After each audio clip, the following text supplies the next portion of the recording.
Aditya rural development ফাউণ্ডেশ্যনৰ উদ্যোগত শিক্ষক দিৱস উদযাপন ৫ ছেপ্টেম্বৰ তাৰিখটো সমগ্ৰ ভাৰতবৰ্ষতেই শিক্ষক দিৱস হিচাপে পালন কৰা হয়।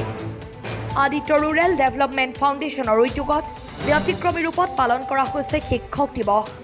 বেলবৰী অঞ্চলৰ বহুতো অৱসৰপ্ৰাপ্ত শিক্ষক তথা শিক্ষয়িত্ৰীক সম্বৰ্ধনা জনোৱাৰ লগতে এখনি মানপত্ৰ প্ৰদান কৰে ফাউণ্ডেশ্যনৰ সভাপতি আৰু কৰ্মকৰ্তাসকলে।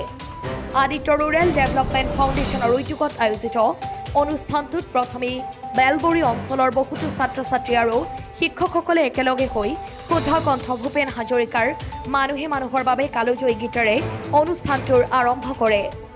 আদিত্য ৰুৰেল ডেভেলপমেণ্ট ফাউণ্ডেশ্যনে আয়োজন কৰা অনুষ্ঠানটোত সভাৰ তাৎপৰ্য ব্যাখ্যা কৰে বেলবৰী শেখ ব্ৰাদাৰ্ছ জাতীয় বিদ্যালয়ৰ প্ৰধান শিক্ষক ইক্ৰমুল চৌধুৰীয়ে। News desk report Batadrava live. আজি আমাৰ আদিত্য ৰুৰেল ডেভেলপমেণ্ট ফাউণ্ডেশ্যনৰ তৰফৰ পৰা এখন সম্বৰ্ধনা অনুষ্ঠান অনুষ্ঠিত কৰা হৈছিল। ইয়াত আমাৰ কৃতি ছাত্ৰ ছাত্ৰীৰ লগতে কৃতি শিক্ষকসকলক আমি সম্বৰ্ধনা জনাইছোঁ। আমাৰ ওচৰ চুবুৰীয়া যিমান গাঁও আছিলে গাঁৱৰ পৰা আমি ছাত্ৰ ছাত্ৰী ইয়ালৈ আহিছে। আমাৰ প্ৰতি সিহঁতৰ এটা আস্থা আছে। আমি প্ৰত্যেক বছৰে তেনেকৈ অনুষ্ঠান আমি ইয়াত অনুষ্ঠিত কৰোঁ আৰু আমাক সহায় সহযোগিতা আগবঢ়ায়। লগতে আমাৰ গাঁৱৰ বিশিষ্ট মুৰব্বীসকলেও আহি ইয়াত সহায় সহযোগিতা আগবঢ়াইছে। সেইকাৰণে আজি আমি বহুত আনন্দিত হৈছোঁ সকলোৱে আমাৰ লগত লগ দিয়াৰ।